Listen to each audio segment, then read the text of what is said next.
Assalamualaikum warahmatullahi wabarakatuh.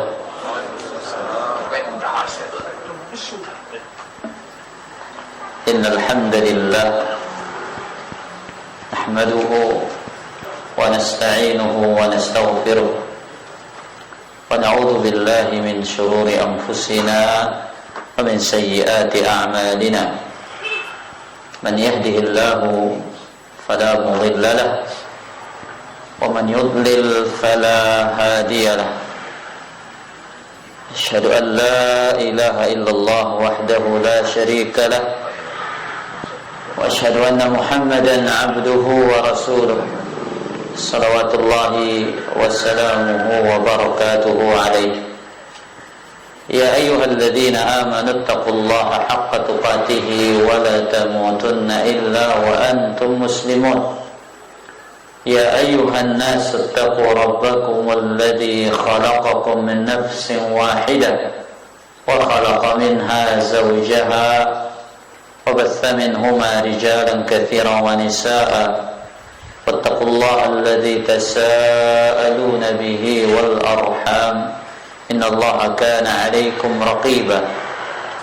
Ya ayyuhalladzina amanu taqullaha wa qulu qawlan sadida yuslih lakum a'malakum wa yaghfir lakum dhunubakum wa may yuti'illaha wa rasulahu faqad faza fawzan 'azima. Amma ba'd, fa inna ahsanal kalami kalamullah wa khairal huda huda Muhammadin sallallahu alaihi wasallam wa syarrul umuri muhdatsatuha wa kullu muhdatsatin bid'ah wa kullu bid'atin dhalalah wa kullu dhalalatin finnar. Kaum muslimin dan kaum muslimat, hadirin dan hadirat rahimani wa rahimakumullah. Tiada kata yang pantas kita ucapkan pada kesempatan sore hari ini melainkan kata syukur berupa pujian. Alhamdulillah atas segala karunia dan kenikmatan yang Allah Azza wa Jalla berikan kepada kita semua, terutama nikmat waktu yang masih Allah Azza wa Jalla berikan kepada kita untuk terus menambah pundi-pundi dari amal kebajikan dan amal salih kepada Allah Subhanahu wa ta'ala. Salawat serta salam semoga senantiasa tercurahkan kepada junjungan kita, suri tauladan kita, Nabi besar Muhammad sallallahu alaihi wa alihi wasallam. Insyaallah taala pada kesempatan sore hari ini, dalam bentuk kita mempersiapkan diri dengan persiapan yang baik untuk berjumpa dengan bulan Ramadan, kita akan membaca sebuah ungkapan yang singkat dalam kitab yang sangat populer dalam madhab Syafi'i, yaitu Kifayatul Akhyar, syarah dari matan Abi Syuja' tentang beberapa sunnah dari berpuasa. Wa yustahabbu fi shaumi thalathatu asya. Kata Al-Qadhi Abu Syuja' rahimahullahu ta'ala, disunnahkan pada berpuasa itu 3 perkara. Berarti dalam madhab Syafi'i ini sunnah berpuasa itu ada 3. Dia mengatakan wa yustahabbu fi shaumi thalathatu asya. Disunnahkan dalam berpuasa itu ada 3 hal. Yang pertama, ta'jilul fitri, menyegerakan berbuka. Wa ta'khirus sahuri, wa ta'khirus suhuri, kemudian mengakhirkan sahur. Wa tarkul hujri minal kalam,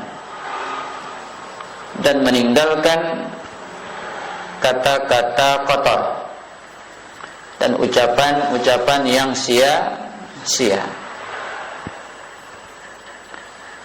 Para jemaah yang dimuliakan oleh Allah Azza wa Jalla, kita mulai dari sunnah yang pertama adalah menyegerakan berbuka. Nabi sallallahu alaihi wa alihi wasallam telah memberikan kita standar dalam menyegerakan berbuka.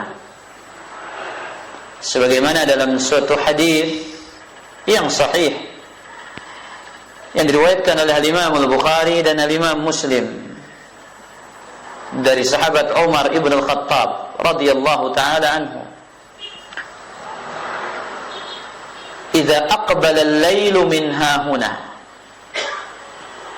wa adbara an-naharu min hahuna wa gharabat asy-syamsu faqad aftara as-sha'im." Kata Nabi SAW, jika malam datang dari sini dan siang pergi dari sini dan matahari sudah terbenam, maka itulah saat orang-orang yang berpuasa itu untuk berbuka. Kata Nabi SAW, apabila malam datang lewat sini. Di mana maksudnya? Di ufuk barat. Kemudian, dan apabila siang pergi dari sini, maksudnya ufuk barat juga, satu tempat kan? Ya, malam datang lewat mana? Ufuk barat. Kemudian siang juga pergi lewat ufuk barat. Dan matahari terbenam, diyakinkan oleh Nabi SAW. Dan matahari itu terbenam, faqad aftara as-sha'im, itulah saatnya orang-orang yang berpuasa itu untuk berbuka. Jadi yang menjadi tolak ukur berbuka itu adalah terbenamnya matahari. Ini waktu yang telah ditetapkan oleh Rasul sallallahu alaihi wasallam. Apabila kita berpatokan kepada suara azan sekarang, suara azan di masjid itu berbeda-beda. Ada yang azannya terlalu lama. Ada yang azannya mungkin lebih cepat. Mungkin azannya pada suatu tempat itu tidak terlalu lama tapi melebihi waktu yang sudah ditetapkan. Maka apabila berpatokan kepada suara azan ikhwatal iman, ini kembali kepada waktu dikumandangkan adzan tersebut. Apabila waktu dikumandangkan adzan tersebut adalah waktu terbenamnya matahari, maka paslah dia. Namun ternyata melebihi dari waktu terbenamnya matahari, maka itu waktu yang tidak pas untuk berbuka, malah mengakhirkan. Makanya dahulu para sahabat itu berpatokan kepada apa? Bundaran matahari. Sebagaimana yang disebutkan oleh Abu Sa'id Al-Khudri radhiyallahu anhu di dalam Sahih Al-Bukhari. Beliau mengatakan aftaran Nabi sallallahu alaihi wasallam hina ghaba qursus syams. Nabi SAW berbuka ketika bulatan bundaran matahari itu telah hilang secara sempurna. Meskipun masih tersisa cahaya-cahaya yang terang di ufuk barat itu. Yang jadi tolak ukur. Maka ikhwatal iman azzani Allah wa iyyakum,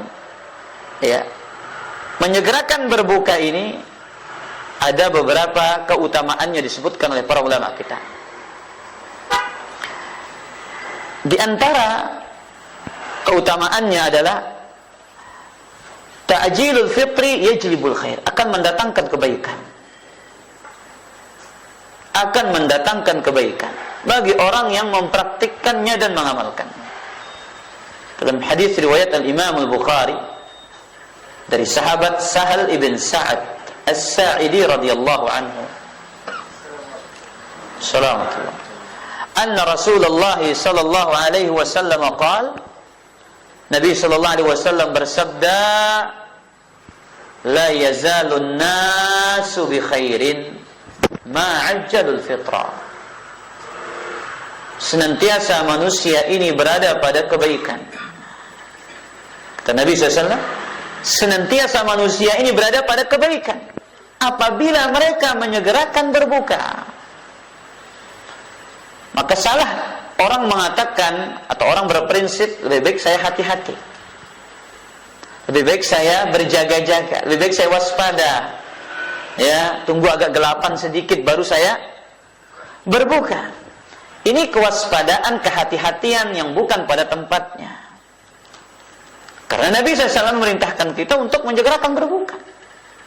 Bahkan dalam suatu riwayat disebutkan oleh Abdullah bin Abi Aufa dalam Sunan Nabi Daud, Nabi SAW pernah suatu perjalanan, ya, kemudian mengatakan kepada Bilal, "Ya Bilal, qum fajdah lana." Hai Bilal, segera persiapkan kita berbuka. Bilal naik lagi ke atas ontanya, mengatakan, "Ya Rasulullah, ya, ini masih kelihatan matahari cahayanya masih kelihatan, masih terang." Kemudian apa kata Nabi SAW? "Ya Bilal, qum fajdah lana." Wahai Bilal, segera persiapkan berbukanya. Masih terang wahai Rasulullah SAW. Sampai yang ketiga kali dikatakan, "Ya Rasulullah, inna alaika naharan." Lah, masih kenjelo niki katanya.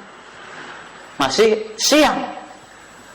Apa kata Nabi SAW? "Ya Bilal, qum fajdah lana." Ya Bilal, segera persiapkan berbuka. Nah, ini menunjukkan bahwasanya ini bagian dari petunjuk Nabi SAW dalam menyegerakan berbuka. Makanya dikatakan manusia itu senantiasa berada pada kebaikan selama mereka menyegerakan berbuka. Kemudian fadilah yang kedua, menyegerakan berbuka adalah bentuk mengikuti sunnah Rasul Sallallahu Alaihi Wasallam. Bentuk mengikuti petunjuk Nabi Sallallahu Alaihi Wasallam. Sebagaimana dalam hadis yang diriwayatkan oleh Imam Ibnu Hibban dalam sahihnya, dari sahabat yang sama, Sahal bin Sa'ad As-Sa'idi, Nabi SAW mengatakan, "La tazalu ummati ala sunnati." Senantiasa umatku berada di atas sunnahku. Umatku berada di atas sunnahku malam tantazir bifitrihan nujum, selama ia tidak menunggu waktu berbukanya dengan munculnya bintang-bintang. Kalau munculnya bintang kelihatan terang, berarti sudah apa? Gelap. Kita berada di atas sunnah. Kata Nabi SAW, kita berada di atas sunnah beliau, di atas petunjuk beliau, di atas tata cara beragama beliau. Apabila kita orang-orang yang menyegerakan berbuka, tidak menunggu sampai munculnya bintang-bintang di atas langit. Jadi khotul iman azan ya Allah wa yakum, ini sudah tertera dalam kitab ulama Syafi'i, menyegerakan apa? Berbuka. Cuman sekarang yang jadi masalah adalah ikhwatal iman azan ya Allah wa yakum, ya. Yang jadi masalah adalah kita lebih mengedepankan perasaan dengan alasan kewaspadaan dan kehati-hatian tadi. Dan kita lebih berpatokan kepada dikumandangkannya azan. Ya kan muazzin itu belum tentu dia makan banyak dulu, mungkin baru dia azan. Ya dia kenyangin dirinya dulu. Yang besok bejulu, ya kenyang dulu, udah makan kurma dulu, ya belum kue lapisnya dulu, belum airnya 2 gelas sama dia, belum esnya, ya baru dikumandangkan azan. Akhirnya yang di rumah kasihan, yuk lama sekali dia azan. Ditunggu, ternyata yang azannya sudah kenyang apa? Kenyang duluan. Makanya Nabi SAW menjelaskan tata cara kita itu dengan, ya kalau bisa memperhatikan apa? Dengan terbenamnya matahari. Baik, kemudian keutamaan menyegerakan berbuka yang ketiga, mukhalafatun lidallin wal maghdubi alaihim, menyelisihi orang-orang yang tersesat dan orang-orang yang dimurkai oleh Allah. Siapa? Al-Yahud wan Nasara. Menyelisihi mereka. Sebagaimana dijelaskan oleh Nabi alaihi salatu wassalam dalam hadis riwayat Abu Dawud dan Imam Ibnu Hibban dari sahabat yang mulia Abu Hurairah radhiyallahu anhu. Nabi SAW menyatakan, la yazalud dinu zahiran, senantiasa agama ini akan dimenangkan oleh Allah azza wa jalla, ma ajjalan nasul fitrah, selama manusia ini menyegerakan berbuka. Lihat, Nabi SAW mengaitkan di sini kejayaan agama Islam ini dengan menyegerakan berbuka. Kenapa? Li'annal yahuda wan nasara yuakhirun. Karena orang-orang Yahudi dan Nasrani itu mereka mengakhirkan waktu berbuka. Para ulama menyebutkan sir, ada rahasia ketika kita menyelisih orang-orang Yahudi dan Nasrani. Apa rahasia itu? Rahasia umat Islam akan dijadikan jaya dan menang. Akan dijadikan jaya dan menang. Makanya lihat ikhwatal iman azzani Allah wa iyyakum. Seringkali dalam syariat ini kita diperintahkan untuk menyelisih orang-orang Yahudi dan orang-orang Nasrani. Seringkali. Banyak contoh. Contohnya kita diperintahkan menghidupkan sholat menggunakan sandal. Karena orang-orang Yahudi tidak sholat menggunakan sandal mereka, kata Nabi SAW. Kemudian juga kata Nabi SAW, ya, peliharalah jenggot dan cukurlah kumis. Khaliful musyrikin. Sisihilah orang-orang musyrik, orang Yahudi dan orang-orang Nasrani. Kata para ulama, ini menunjukkan apabila umat Islam ini totalitas dalam menyelisihi orang-orang Yahudi dan Nasrani, mereka akan dijadikan jaya oleh Allah Azza wa Jalla. Sebagaimana Allah Azza wa Jalla menjadikan jaya pada generasi sahabat. Kenapa Allah menjadikan generasi sahabat itu jaya, khotal iman? Pasukan dengan persenjataan yang tidak canggih, namun namanya begitu menakutkan di telinga negara-negara adidaya di masa itu. Negara Persia, negara Romawi.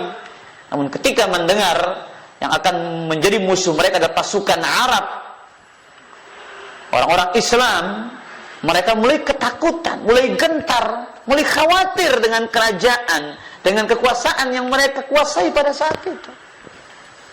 Tidak lain kenapa? Para sahabat Nabi radhiyallahu anhum, mereka orang-orang yang totalitas dalam menyisih orang-orang Yahudi dan Nasrani, sehingga mereka dijadikan jaya oleh Allah Azza wa Jalla. Berbeda dengan kita ini tidak totalitas, ya khawatul iman. Umat Islam di masa ini tidak totalitas dalam menyisih orang-orang Yahudi dan Nasrani. Ya. Karena Nabi SAW mengatakan, kalian akan mengikuti cara-cara orang-orang sebelum kalian, shibran bisyibrin, sejengkal demi zira'an bidira'in, satu hasta demi satu hasta. Hatta lau dakhalu juhra dabbin, kalau sekiranya mereka masuk ke lubang bab, kalian akan ikut masuk bersama mereka. Artinya bagaimana? Saking orang-orang Islam ini begitu begitu suka dan cinta dalam menyerupai orang-orang Yahudi dan Nasrani. Kemudian ikhwatul iman azan ya Allah wa iyyakum, beberapa sunnah yang berkaitan dengan berbuka puasa, menyegerakan berbuka puasa. Yang tersunnahnya adalah berbuka dengan beberapa butir rutab. Kalau tidak, berbuka dengan kurma. Kalau tidak, berbuka dengan air putih. Berbuka dengan air putih. Sebagaimana dalam hadis yang diriwayatkan oleh Anas bin Malik radhiyallahu taala anhu. Nanti kita akan sebutkan ya, pembahasan berbuka dengan yang manis. Baik. Sunnahnya berbuka dengan apa? Beberapa biji rutab. Kalau tidak ada rutab, dengan apa? Kurma. Kalau tidak ada kurma, air putih. Ini sunnah Nabi SAW. Nah, terkadang sunnah ini ikhwatal iman, ya, mempraktikkan sunnah ini, mempraktikkan sunnah ini membutuhkan biaya. Terkadang kita harus keluar duit baru bisa mengamalkan sunnah. Contohnya banyak, ya. Umrah butuh mengeluarkan duit kan? Iya. Sekarang begitu juga makan rutab, berbuka dengan rutab, butuh mengeluarkan duit? Iya, butuh, beli. Atau orang yang di Arab sana pun beli ya khotal iman. Apalagi kita yang di Indonesia ini. Sebagaimana hadis Anas bin Malik, kata beliau bercerita tentang menu berbukanya Nabi SAW. Karena Rasulullah SAW yuftiru ala ratabat. Nabi SAW senantiasa berbuka dengan beberapa biji rutab. Qabla an yusalli, sebelum salat. Fa illam takun ratabat fa'ala tamarat. Kalau tidak ada kurma rutab, beliau berbuka dengan kurma yang matang. Fa illam takun hasawatin min ma. Kalau tidak ada rutab dan kurma, beliau berbuka dengan meneguk beberapa kali tegukan air putih.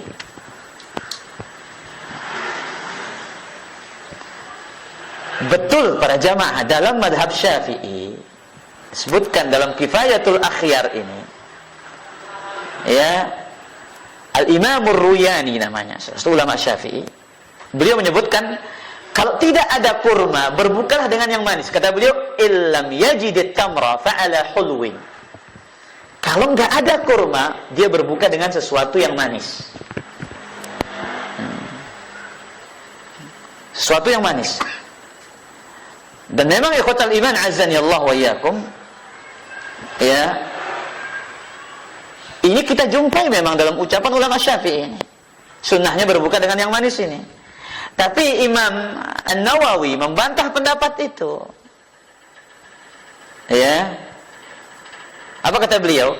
La syai'a afdal ba'da tamri ghairul ma. Kata Imam Nawawi, enggak ada sesuatu yang lebih utama setelah kurma itu daripada air putih. Tidak ada sesuatu, ya, yang lebih utama setelah kurma itu daripada air putih, kata Imam Nawawi. Dari sisi medis ikhwatal iman, tentu kita harus yakin seyakin-yakinnya urutan berbuka dengan menu ini pasti ada hikmah yang Allah telah letakkan di situ. Secara medis pasti ada. Ya. Secara medis pasti ada. Kenapa pertama kali disuruh rutab dulu? Yang pertama kali masuk ke lambung kita. Kenapa kurma dulu? Kenapa air dulu? Secara medis pasti ada. Nah, kenapa Imam Ar-Ruyani mengiaskan dengan yang manis itu? Karena dikiaskan dengan kurma yang manis. Tapi tentu berbeda manis kurma dengan manis yang lain. Apalagi nanti, ya, jangan sampai beralasan, ya, berbukalah dengan yang manis itu di depan esnya nanti.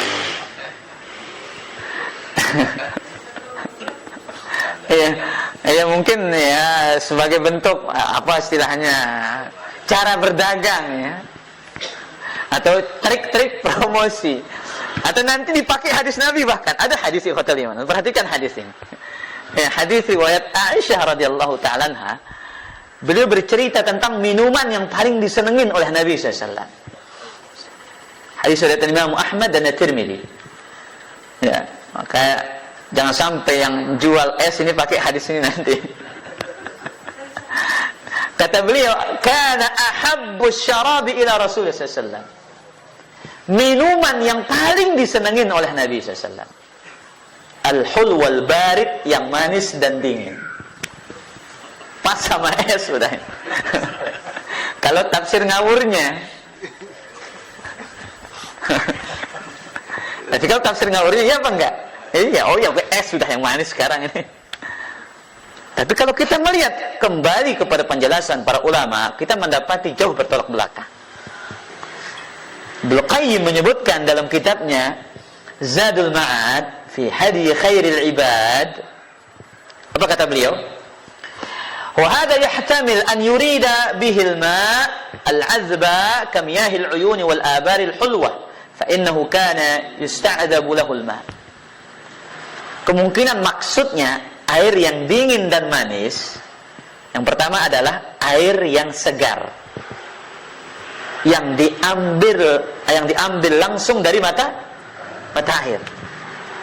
Nah, ini maksud yang pertama kata Ibnu Qayyim. Kan biasanya air yang segar itu rasanya beda ya ikhwatul iman. Kayak ada rasa manisnya saking segernya. Nah, ini tafsiran yang pertama. Ya. Karena memang Nabi sallallahu alaihi wasallam itu senang minum dari mata air. Itu yang pertama tafsiran Ibnu Qayyim. Tafsiran yang kedua, wa yahtamil an yurida bihil ma' al-mamzuj bil 'asal alladhi nuqi'a fihi at-tamru aw az-zabib wa qad yuqal wa huwa al-azhar. Tafsiran yang kedua, maksudnya adalah air rendaman dengan kurma, dengan madu. Air rendaman dengan madu, air rendaman dengan kurma, atau air rendaman dengan zabib. Apa zabib? Kismis. Nah, karena Nabi itu sallallahu alaihi wasallam ya, senang di rendaman, minum dari rendaman air seperti itu, campuran madu, ya, campuran apa? Kurma dan campuran kismis. Nah, kalau ini pas kan dia. Malam harinya direndam, kemudian keesokan harinya diminum. Yang disebut dengan nabir. Nah, ini disebut dengan apa? Nabir. Nah, inilah maksudnya ikhwatal iman azzanillahu wa iyyakum. Maka adapun pendapat yang dikatakan oleh Al-Imam Ar-Ruyani ini adalah sebagaimana kata Imam An-Nawawi, faqaulur Ruyani, ucapan Al-Imam Ar-Ruyani, al-hulwu afdal minal ma', makanan yang manis lebih utama daripada air, dhaifun, adalah pendapat yang lemah. Jadi kalau Al-Imam Ar-Ruyani, apa alasan beliau berpendapat yang manis itu lebih utama daripada air putih? Beliau mengatakan li'anna as-sauma yanqusul basar. Satu, efek puasa itu menjadikan pandangan kita lemah. Betul apa enggak Raja? Oh betul. Yakin kita. Apalagi kalau udah kosong ini detik-detik terakhir itu, ya semakin kosong semakin lemah. Jadi pandangan juga semakin lemah. Wat-tamru yarudduhu, kata beliau. Kurma itu yang mengembalikan pandangan kita. Fal hulwu fi ma'na. Demikian makanan yang manis itu semakna dengan kurma. Tapi tentu tidak hotelnya. Tentu tidak. Kurma berbeda dengan kurma itu alami. Kemudian Nabi SAW mengajarkan secara berbuka dengan kurma. Tentu ada hikmah ilahiyah yang terkandung di situ. Karena kan es ini kita nggak tahu kan. Karena yang manis ini apakah pemanis buatan ataukah pemanis apa? Alami, kita nggak tahu. Tapi yang jelas sunnahnya apa? Dengan rutab. Kalau tidak ada rutab dengan apa? Kurma kering. Kalau tidak dengan kurma kering adalah dengan meneguk beberapa kali tegukan air. Kemudian sunnah berbuka yang lainnya ikhwatal iman, ada adab memakan kurma yang diajarkan oleh Nabi SAW. Kita antum sering praktikkan ini. Mudah-mudahan ada yang paham. Diambil satu biji kurma, kemudian dimasukkan, kemudian jarinya itu diginikan, dikeluarkan, bijinya di antara dua jarinya digabungkan. Ini adab makan kurma. Tidak masalah si antum ambil pakai dua jari begini, tidak masalah. Tapi ini adab, etika yang indah yang diajarkan oleh agama Islam. Nabi SAW.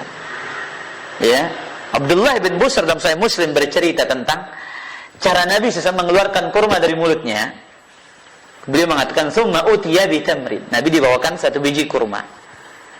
Fakana ya'kuluhu, beliau memakannya, wa yulqin nawa baina isbi'aihi wa jama'a as-sabbabata wal wusta.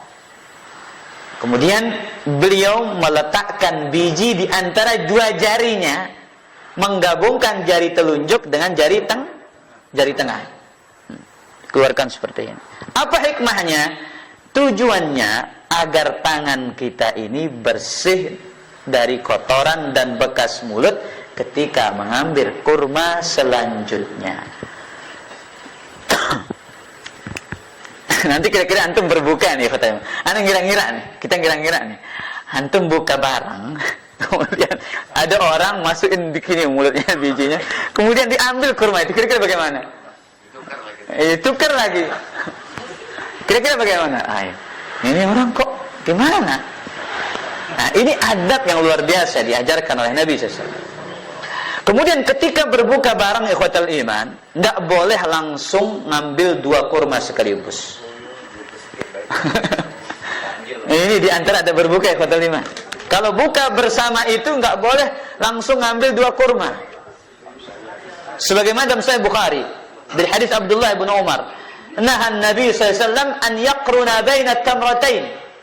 Nabi SAW melarang mengambil 2 kurma sekaligus.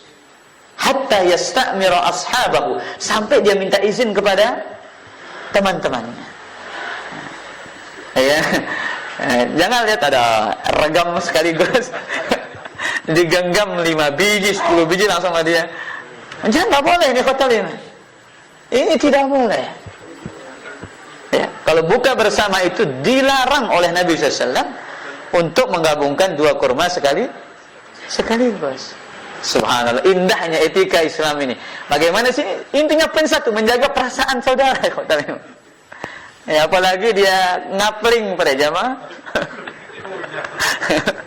Apalagi dia ngapling. Oh, ini jelas khilafus sunnah, menyisih sunnah yang diajarkan oleh Nabi sallallahu alaihi wasallam.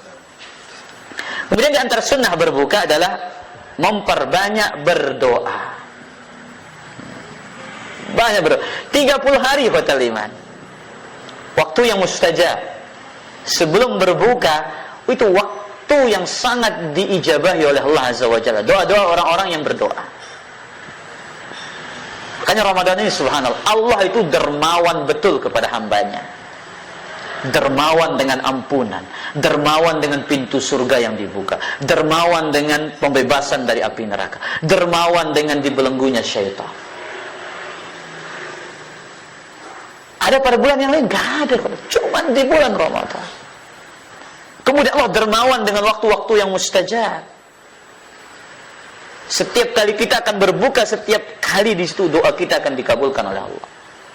Dalam hadis yang diriwayatkan oleh Imam Ibn Hibban dan yang lainnya, kata Nabi SAW, "Salasun la turaddu da'watuhum." 3 orang yang tidak tertolak doanya. Yang pastinya satu siapa? As-saim hatta yuftir. Orang yang berpuasa sampai dia berbuka. Ya. Maka jangan melototin makanan menu berbukanya. Ya. Tapi angkat tangan berdoa, banyak berdoa. Tadarru, merendahkan diri kepada Allah. Wal imamul adil. Yang kedua, pemimpin yang adil. Nah. Ini susah kalau ini, harus jabat dulu antum. Harus nyalon dulu. Mau jadi bupati, mau jadi gubernur, mau jadi presiden. Harus nyalon dulu. Terus kapan dikabulkan? Kalau adil, kalau nggak adil ya wassalam. Tak bakal dikabulkan doanya. Yang ketiga, wa da'watul mazlum. Doanya orang-orang yang terzalim. Ini di antara adab-adab berbuka. Kemudian jangan lupa membaca doa berbuka puasa. Doa yang ma'ruf, hadis Ibnu Umar, riwayat Imam Abu Dawud dan An-Nasa'i, "Zahaban wa batallatil wa thabatal insya Allah." Baik. Kira-kira jelas ini ikhwatul iman. Kita pindah pada yang kedua. Yang kedua adalah mengakhirkan sahur. Ikhwatul iman azani Allah wa iyyakum. Kemudian disebutkan yang kedua oleh para ulama Syafi'i adalah ya istihbabu ta'khiris sahur. Kata Imam Muhammad Al-Hisni dalam Kifayatul Akhyar, disunnahkan mengakhirkan makan sahur. Nah, ini poin penting juga untuk kita pelajari ikhwatul iman azani Allah wa iyyakum. Mengakhirkan makan sahur. Sahabat Zaid bin Thabit menyebutkan kita standar waktu makan sahurnya Nabi SAW.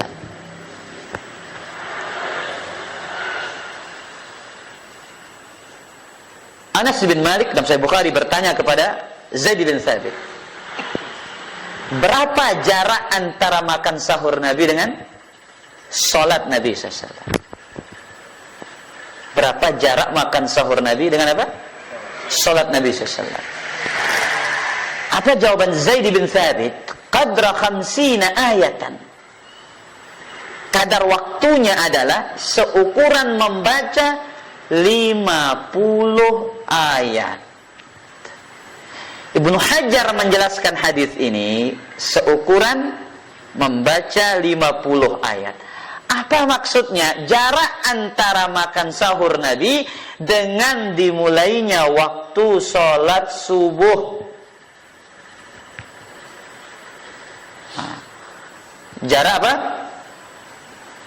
Makan sahurnya Nabi dengan dimulainya waktu sholat subuh. Ini yang maksudnya kota 5. Berarti 50 ayat itu kira-kira berapa menit? Ya sekitar 10 menit. Atau bantal kalau pelan berapa? 15 lah, itu 15 menit. Jarak antara makan sahur Nabi dengan apa? Dengan mulai sholatnya Rasul. Berarti sangat dekat, sangat singkat. Yang pertama, itu standar waktunya, sangat dekat. Kemudian kata sahur dalam bahasa Arab itu qubailus subuh. Sebutkan dalam kitab Tajul Arus. Ini kamus bahasa Arab namanya Tajul Arus menyebutkan di situ waktu namanya sahur itu as-sahar dalam bahasa Arabnya waktu qubailus subuh, waktu yang sangat dekat dengan waktu subuh. Ya. Rapat ganti dengan waktu subuh. Sekarang banyak orang makan sahur terlalu cepat. Jam berapa? Jam 2. Jam 2. Betul, para jamaah yang dimuliakan oleh Allah Azza wa Jalla, Al-Imam An-Nawawi menyebutkan dalam kitabnya Al-Majmu' Syarh Al-Muhadzab, waktu makan sahur itu mulai dari pertengahan malam, dari muntasaful lail sampai terbitnya fajar, sebelum terbitnya fajar shadiq. Itu waktu makan sahur. Itu kata Imam Nawawi. Tapi mereka sepakat ikhwatal iman, sunnahnya diakhirkan. Ibarat tertera dalam madhab Syafi'i ini. Ya, beliau mengatakan wa yadkhulu waqtus sahur binisfil lail. Masuknya waktu makan sahur itu mulai dari pertengahan malam. Nah, apabila kita makan sahur dari pertengahan malam, maka hilanglah maksud dari makan sahur itu sendiri. Ibnu Hajar Al-Asqalani menyebutkan ada beberapa hikmah disunnahkan makan sahur. Dalam Fathul Bari yang pertama, ittiba'us sunnah, mengikuti. Nah, itu hikmahnya makan sahur. Yang kedua, mukhalafatu ahlil kitab, menyelisihi puasanya ahli kitab. Yang ketiga, apa hikmah makan sahur? At-taqawwi 'alal ibadah, memperkuat diri untuk beribadah. Sekarang kalau makan jam 2 kira-kira bagaimana? Subuhnya udah lemas. Apalagi yang kena asam lambung ini. Ya. Lelah, sudah keringat dingin. Mengikuti sunnah, misi Alkitab, wa taqawwil ibadah, memperkuat kita untuk beribadah. Wa ziyadatu fin nasyat, menambah semangat dalam berpuasa. Sudah berapa? 4 hikmahnya. Kelima, wa mudafa'atu su'il khuluq allati yuthiruhu al-ju', menghilangkan akhlak yang buruk yang diakibatkan oleh rasa lapar. Biasanya orang yang lapar ini cepat emosian. Ya, baru bangun subuh udah marah. Kenapa? Entah telat makan, tidak dapat makan sahur, atau sahurnya kepagian, akhirnya lapar. Tidak jarang orang lapar itu marah. Nah, contoh ya, para ummahat, para ibu-ibu yang dimuliakan oleh Allah, kadang suaminya marah, kenapa? Pulang-pulang nggak jumpain apa-apa di dapur. Ya, nggak ada menu makan siang. Akhirnya marah, udah capek kerja, dia marah. Akibat apa? Lapar. Baik. Beberapa fadailnya, beberapa keutamaan makan sahur ini. Yang pertama, as-suhur barakah. Makan sahur itu adalah keberkahan. Lihat para jamaah, 30 hari kita terus dapat keberkahan dengan makan sahur. Kata Nabi sallallahu alaihi wasallam dalam hadis yang diriwayatkan oleh Al-Imam An-Nasa'i dari Abdullah ibn Harith dari seorang sahabat Nabi sallallahu alaihi wasallam, dakhaltu 'ala an-nabi sallallahu alaihi wasallam wa huwa yatasahharu. Aku menemui Nabi sallallahu alaihi wasallam, beliau sedang makan sahur. Faqala innaha barakatun a'taakumullahu iyyaha fala tad'uh. Sungguhnya makan sahur itu adalah keberkahan yang Allah berikan kepada kalian. Jangan sekali-kali kau tinggalkan. Keberkahan yang Allah berikan kepada kalian jangan sekali-kali ditinggalkan. Maka dalam satu riwayat disebutkan meskipun hanya satu kali tegukan apa? Air. Kemudian juga Nabi SAW menyebutkannya dengan apa? Halumma ilal ghada'il mubarak. Nabi menyebutnya dengan makan siang. Mari menyantap makan siang yang diberkahi. Al-ghada' al-mubarak. Kenapa? Karena waktunya dilakukan dengan waktu dan tibanya hari, yaitu terbitnya fajar, fatal iman. Kemudian juga Allah Azza wa Jalla dan malaikatnya memuji dan mendoakan orang-orang yang makan sahur. Salah satu orang yang disanjung oleh Allah orang yang makan sahur. Salah satu orang-orang yang didoakan oleh malaikat adalah siapa? Orang-orang yang makan sahur. Sebagaimana yang disebutkan oleh Nabi SAW dalam hadis yang diriwayatkan oleh Abu Sa'id Al-Khudri, kata Nabi SAW, fa inna Allaha wa malaikatahu yusalluna 'alal mutasahhirin. Sesungguhnya Allah Azza wa Jalla dan para malaikatnya itu memuji dan mendoakan orang-orang yang senantiasa makan sahur. Sebaik-baik menu makan sahur itu adalah sebaik-baik menu makan sahur adalah, nah ini tanya nih, kurma. Masya Allah. Dari mana antum tahu? Sudah pernah dengar. Sudah, alhamdulillah. Anak kira antum bilang karena anak senang kurma. Anak pernah dengar dalilnya katanya. Alhamdulillah.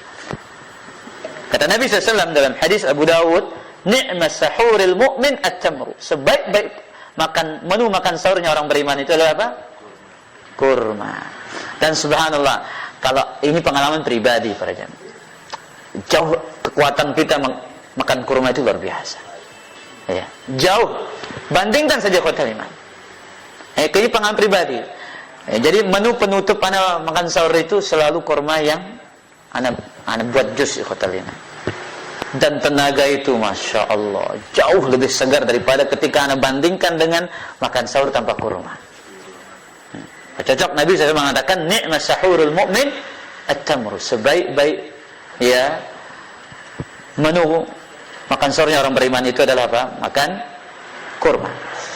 Baik, karena waktu sudah hampir, kita tutup dengan yang terakhir dengan watarkul hujur minal kalam, meninggalkan ucapan-ucapan yang kotor. Ikhwatal iman azani Allah wa iyyakum. Perlu kita ketahui pembatal puasa itu, pembatal ibadah itu ada dua. Pembatal ibadah itu sendiri, dan yang kedua pembatal pahala.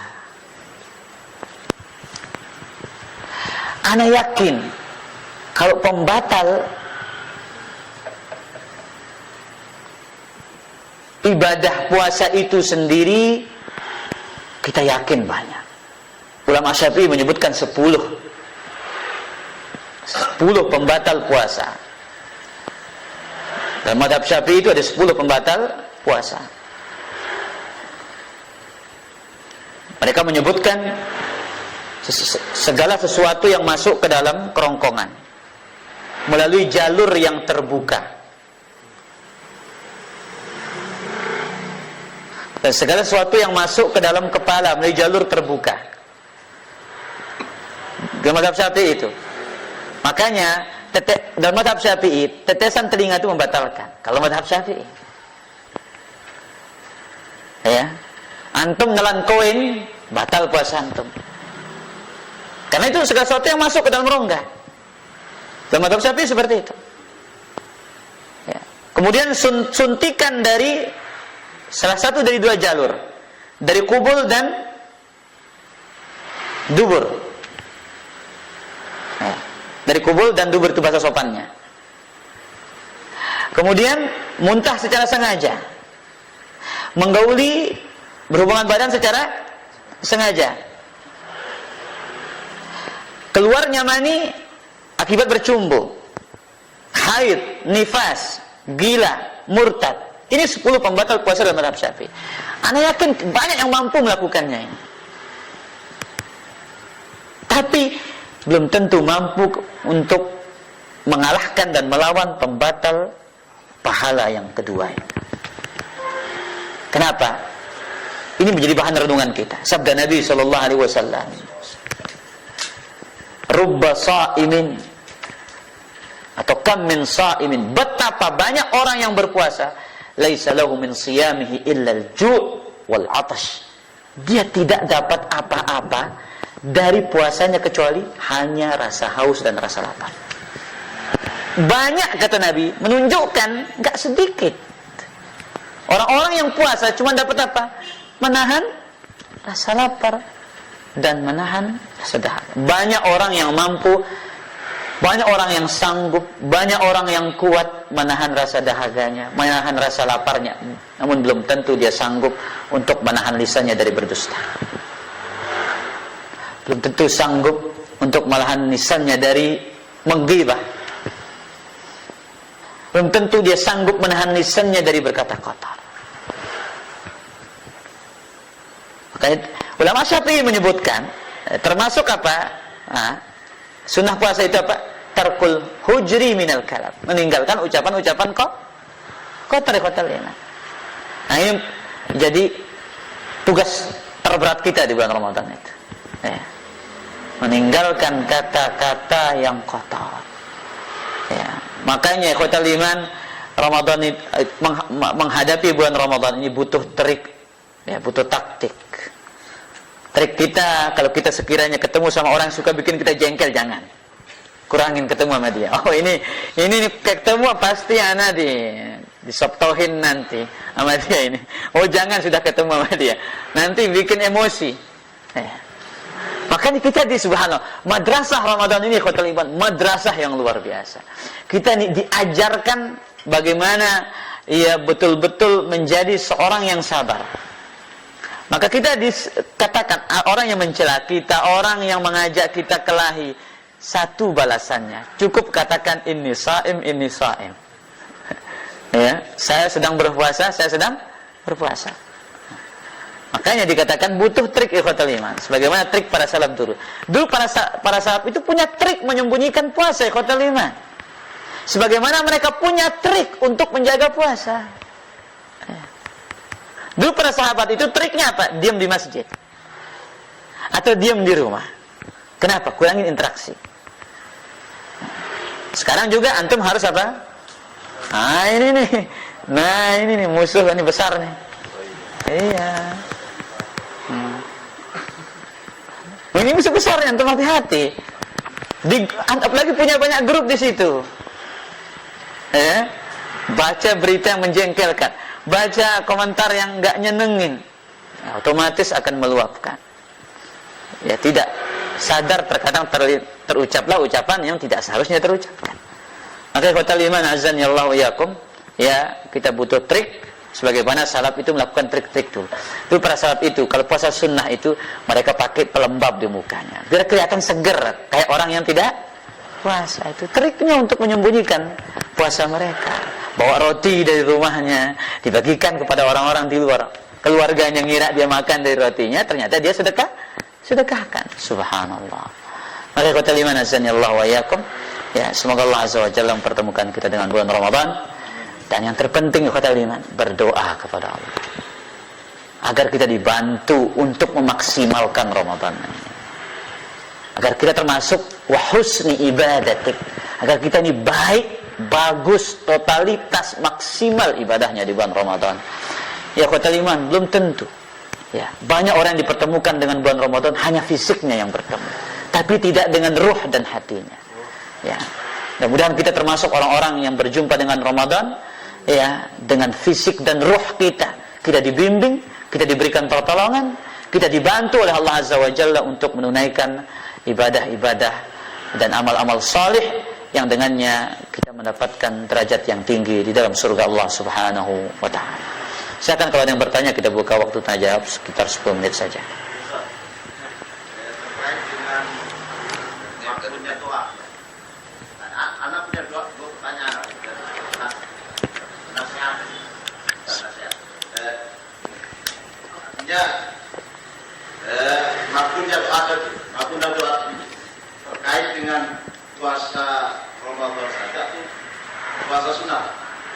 Kemudian yang kedua, ada hadis Nabi yang mengatakan sesuatu yang menimpa kaum mukmin, yaitu berupa kemasan, kemudian duri yang menusuk, ini merupakan kefarat dari dosa. Nah, ada pernah apa istilahnya jalan-jalan motor, kemudian tas kena sama daun puluh, itu kan lumayan sakit. Ya, terus Saya bilang, alhamdulillah, mudah-mudahan dosa saya diampuni dan sakitnya daun puluh ini. Apakah sikap saya benar? Kita yang tua ini tidak pede dengan apa sikap yang kita, misalnya yang kita sudah pada diri kita, semakin tidak pede aja. Mohon nasihatnya. Gimana ini? Tetap membayar. pertanyaan pertama, apakah yang puasa sunnah dan puasa wajib itu yang diijabahi dakwahnya? Ya, dua-duanya. Karena hadisnya umum mengatakan salasun la turaddu da'watuhum. 3 golongan yang tidak ditolak doanya. 1, as-shaim hatta yuftir, orang yang berpuasa. Nabi enggak mengatakan orang yang berpuasa di bulan Ramadan, tapi orang yang berpuasa secara umum. Maka termasuk juga orang-orang yang berpuasa sunnah, mereka yang diijabahi dan dikabulkan doanya. Kemudian yang kedua, mengenai pertanyaan tentang ya orang-orang yang digugurkan dosanya karena ujian, bahkan ditimpa seperti penyakit, rasa lelah, ya, rasa gundah gulana, khawatir dan yang lainnya. Nah, pertanyaannya, ketika terkena misalkan ya, suatu pohon yang di situ tajam mengenai wajah, nah kemudian Ya, ada rasa sakit. Kemudian kita bilang alhamdulillah. Kita bilang alhamdulillah itu juga harapan. nah, kemudian membaca alhamdulillah dengan Karena kita mungkin mudah-mudahan dengan daun puluh yang tajam ini dosa saya diampuni, bukan meminta musibah gitu. Taib. Bagaimana ketika kita mengucapkan alhamdulillah ketika ditimpa musibah? Maka itu sesuatu yang luar biasa. Sulit orang yang tertimpa musibah akan mengucapkan alhamdulillah. Sulit ikhwatal iman. Karena sejatinya musibah itu adalah dibenci oleh hati kita ini. Tidak ada di dunia ini orang-orang yang ingin terkena musibah. Namun kalau kita berbicara takdir, ya, bagian dari roda takdir itu adalah kita akan terkena musibah, kita akan terkena ujian. Dan ujian itu tergantung dari kadar iman. Maka tatkala kita mengatakan alhamdulillah, maka kita berhasil mengikuti petunjuk Nabi SAW.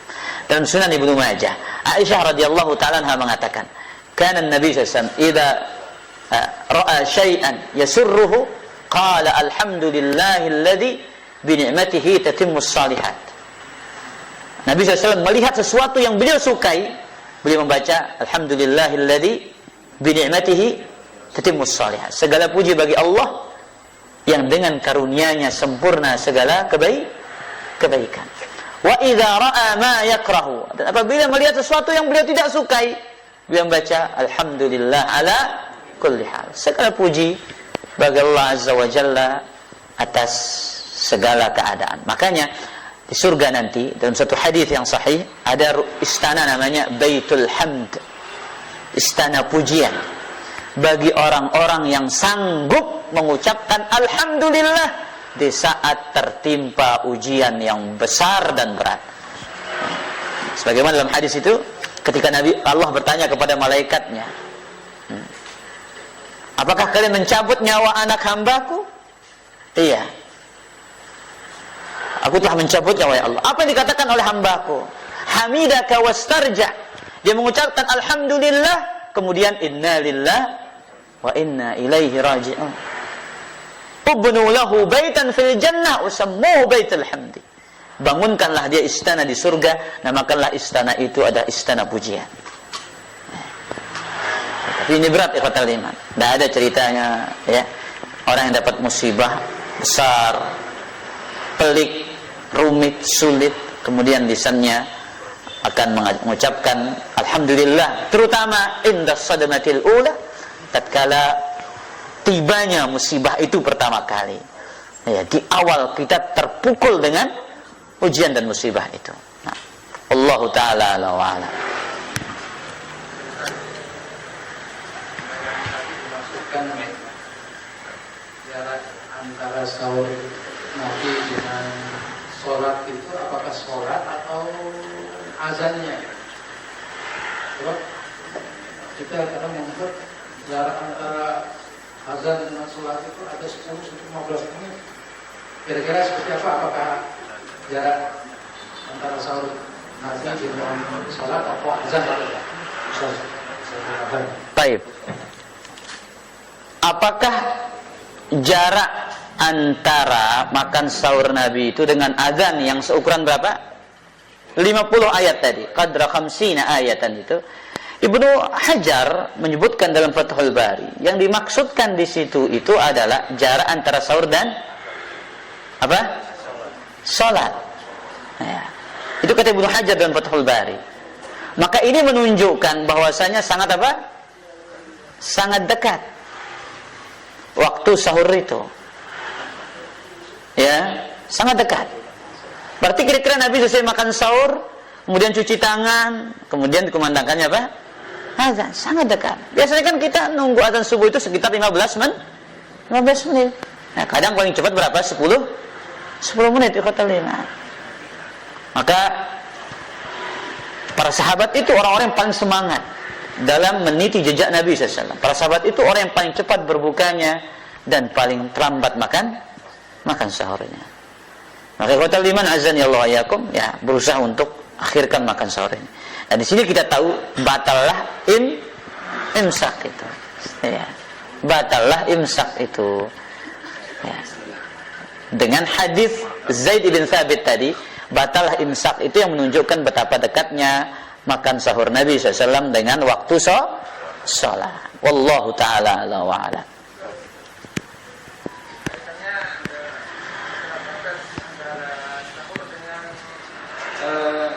Sholat subuh itu Ustaz, kan katanya dengan 50 ayat itu, ini batasan ayatnya ayat yang pendek atau ayat-ayat yang panjang atau yang Jadi maksudnya di situ ayat yang tidak terlalu panjang dan tidak terlalu pendek.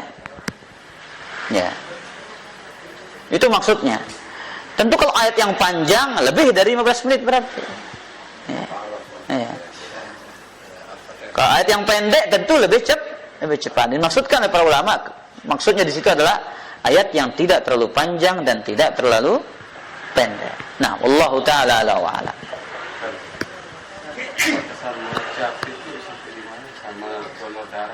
Masya Allah. Ini bagus pertanyaannya tentang mayubihu lis-shaim, perkara yang diperbolehkan bagi orang-orang yang berpuasa. Disebutkan dalam kitab Sahih Fiqh Sunnah, di antara perkara yang diperbolehkan bagi orang berpuasa itu adalah mencicipi makanan. Bukan berarti mencicipi ditelan dah. Cukup sampai di lidah. Ibu-ibu ini terutama ya, bagian urusan dapur yang mungkin dia khawatir terlalu asin atau kurang garam, maka boleh mencicip. Baru dia diludahkan kembali. Ya. Sebagaimana ucapan Ibnu Abbas dalam Musannaf Ibnu Abi Syaibah. Kata beliau, la ba'sa lis-sha'im an yadhuqa at-ta'am ma lam yadkhulil halq. Tidak mengapa orang yang berpuasa itu mencicipi makanan selama tidak masuk ke dalam tenggorokan. Dan sebagian para ulama menyebutkan dianya Syekhul Islam Ibnu Taimiyah lil hajah. Karena ada kebutuhan. Kalau tidak ada kebutuhan, hukumnya makruh. Misalkan contoh sederhana, antum mau beli ya jeruk, antum khawatir dia asam nanti, antum boleh, antum pres jeruknya pun giniin, oh ini manis, kemudian ludahkan kembali, dia boleh. Hah? Enggak boleh kan lil haja, untuk sekedar apa? Mengetahui rasanya. Jangan Bang Zati nanti oh Ustaz, apa namanya? Mubazir kata antum telan ya batal. Kemudian yang kedua, donor darah. Donor darah ini ya memang ada khilaf di kalangan para ulama tentang apakah dia membatalkan atau tidak. Pendapat yang lebih kuat tidak membatalkan, tapi diperbolehkan dengan syarat malam yukhshad da'af, tidak mengkhawatirkan dia lemah. Dikiaskan dengan hijamah. Ada dua dalil para jamaah yang menjadikan para ulama itu berselisih. Dalil yang pertama, aftaral hajim wal mahjum. Orang yang membekam dan yang dibekam itu batal puasanya. Dalil yang kedua, hadis Ibnu Abbas, ihtajaman Nabi SAW wa huwa sha'imun muhrim. Nabi berbekam dalam keadaan berpuasa dan berihram. Ini dua hadis yang tentu bertentangan secara zahir, tapi setelah diteliti jalur-jalur riwayatnya, ternyata hadis Ibnu Abbas itu datang belakangan.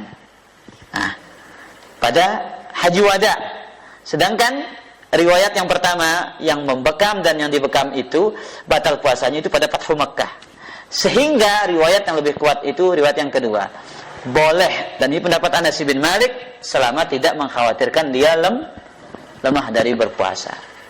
Allah taala ala wa ala. Terakhir. Jelaskan 50 ayat berarti kira-kira 14 menit dari ini kasus Ustaz. Ini ada kasus misalnya.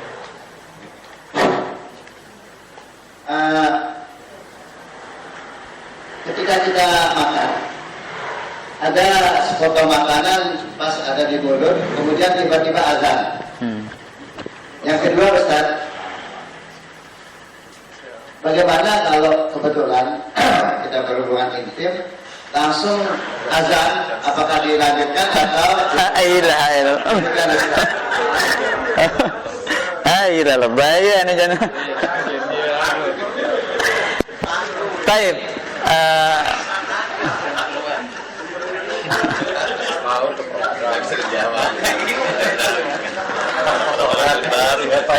Pertanyaan pertama mengenai 50 ayat.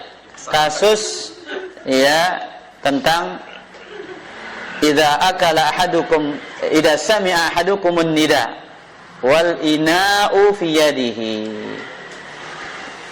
Ya. Apabila seseorang di antara kalian mendengar apa?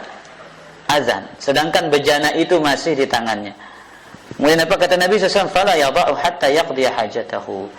Janganlah dia meletakkannya sampai dia menyelesaikan hajatnya.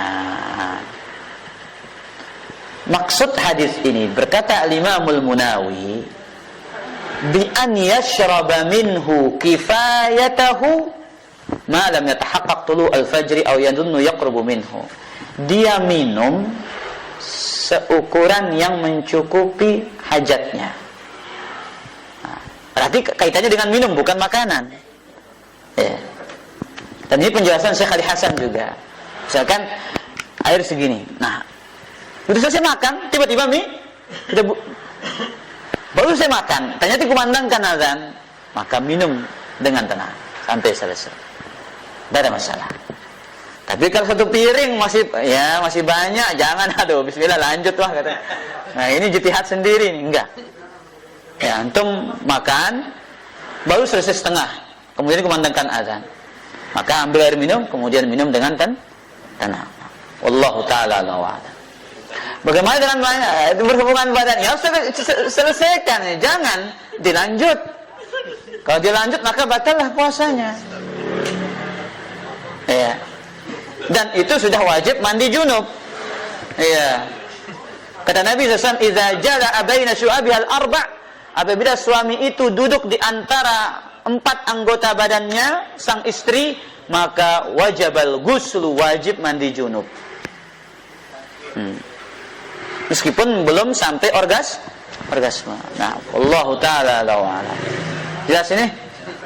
Nah, hati-hati ikhwatul iman. Nah, wallahu taala a'lam. Demikian kajian kita pada kesempatan malam ini, sore ini, mudah-mudahan bermanfaat. Subhanakallah bihamdika, asyhadu an la ilaha illa anta, astaghfiruka wa atubu ilaik. Wassalamualaikum warahmatullahi wabarakatuh.